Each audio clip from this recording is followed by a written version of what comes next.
INS Chilika ખાતે ભવ્ય passing out પરેડમાં 2010 અગ્નિવીરો અને તટરક્ષક દળના જવાનો રાષ્ટ્ર સેવામાં જોડાયા।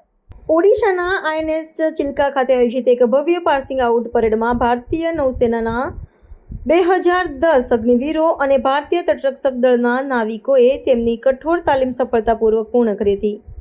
આ ગૌરવપૂર્ણ સમારોહમાં 309 મહિલા અગ્નિવીરો અને તટરક્ષક દળના 276 નાવિકો જનરલ ડ્યુટીનો પણ સમાવેશ થતો હતો, જેમણે રાષ્ટ્ર સેવામાં પોતાને સમર્પિત કર્યા છે। આ પરેડ અગ્નિવીરોની 6ઠ્ઠી ટુકડીની 16 અઠવાડિયાની સઘન તાલીમના સફળ સમાપનનું પ્રતીક છે।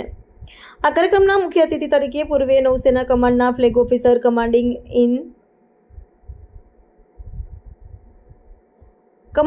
Chief vice admiral Rajesh Pendharkar પરેડની સલામી ઝીલી હતી। તેમણે પોતાના સંબોધનમાં યુવા પુરુષો અને મહિલાઓને દેશ સેવા માટે તેમના અનુશાસન, સમર્પણ અને પ્રતિબદ્ધતા બદલ બિરદાવ્યા હતા।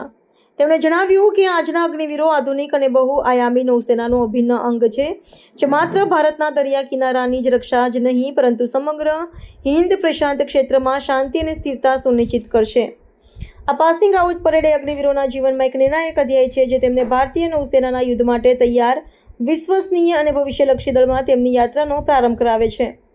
આઈએનએસ ચિલ્કા તાલીમાર્થીઓને સક્ષમ સમુદ્રી યોદ્ધાઓમાં પરિવર્તિત કરવામાં મુખ્ય ભૂમિકા ભજવે છે। સૂર્યાસ્ત પછી આયોજિત આ સમારોહના સાક્ષી બનવા માટે પાસિંગ આઉટ અગ્નિવીરોના ગૌરવશાળી પરિવારો, પ્રતિષ્ઠિત નિવૃત્ત સૈનિકો અને જાણીતી રમતગમત હસ્તીઓ ઉપસ્થિત રહી હતી।